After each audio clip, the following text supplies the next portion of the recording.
This was brought to you by the Storyteller on YouTube and Facebook.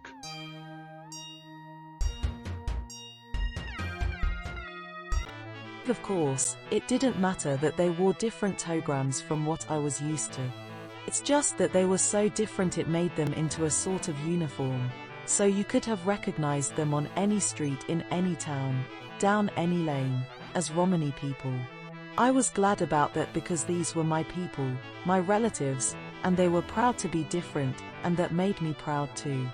All the women wore dresses similar to the girl petal, long ones which almost trailed the floor.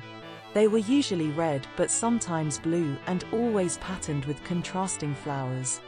Their blouses were of linen, commonly white and bleached in the sun, but sometimes mid-blue, rarely anything else, and on top a sort of wraparound waistcoat of rough material, I think Hessian. All were barefooted. The menswear was very different from Uncle Vanta's. All wore long white linen shirts which overhung their trousers by many centimeters, and the trousers themselves, though they varied a little in color with shabby blue, patched brown and scuffed red being the favorites, were fastened over the shirts as well with broad leather belts. Over all these they sported either scruffy wool jackets, or occasionally wool coats. Some were barefooted but more wore ancient boots, I suppose to protect their feet, because of all the time they spent gleaning in the forest or working with hot metal and hammers. Their hats were usually uniform, similar to a fedora in style, and almost always grey or occasionally brown. Several of the men had bags over their shoulders on diagonal straps, tool bags, I learned later. The white shirts of both the men and the women often had colourful embroidery sewn on, in the form of patterns or flowers, usually red. Children's wear was more varied in colours, the girls all wearing long red, orange, blue or green dresses from shoulder to ankle with thick wool shawls over their heads and round their backs, all of different colours from their dresses. Boys invariably had smaller versions of the menswear.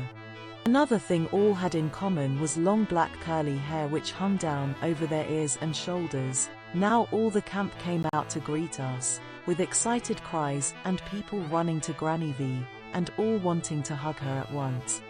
The exception was a tall and hefty man, dressed as the other men except his belt was broader and sported a silver buckle whilst instead of a fedora he wore a Cossack hat.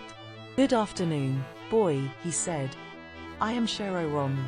If it was meant to impress me, it did, because I knew that all gypsies in Eastern Europe had two very important figures in their communities, one being the Shero Rom, which just means chief gypsy.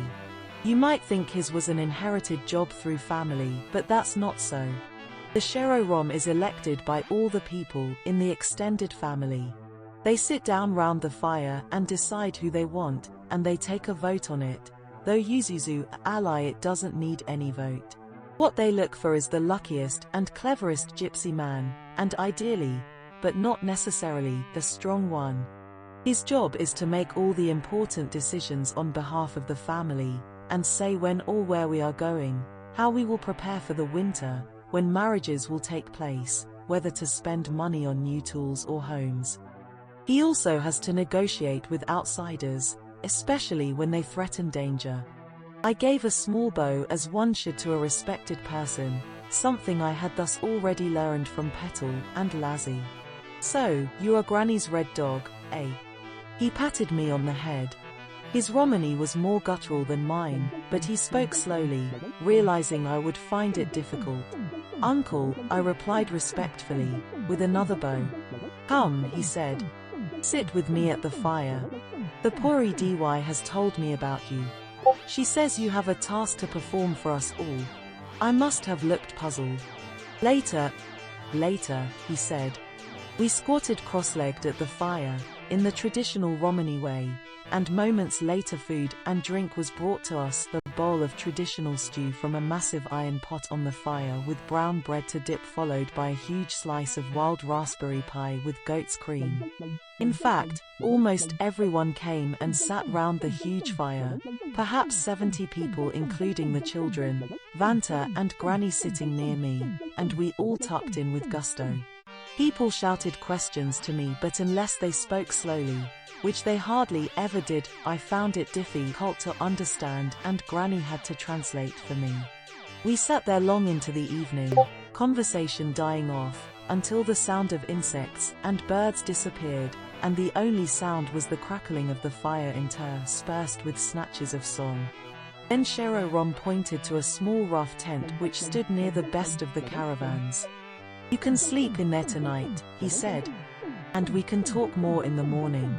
It was a well-appointed ridge tent, and though small had several blankets, and a pile of dried grass and plants as a mattress, and I was soon blanket-wrapped and snuggled into the forest plant mattress and fast asleep.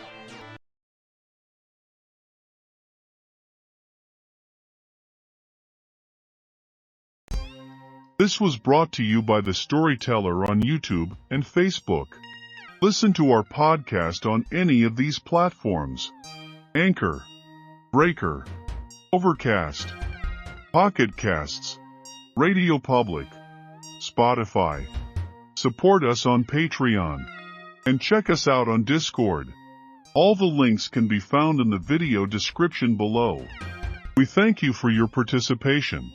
If you enjoyed, please like, subscribe, share, make comments. We love feedback.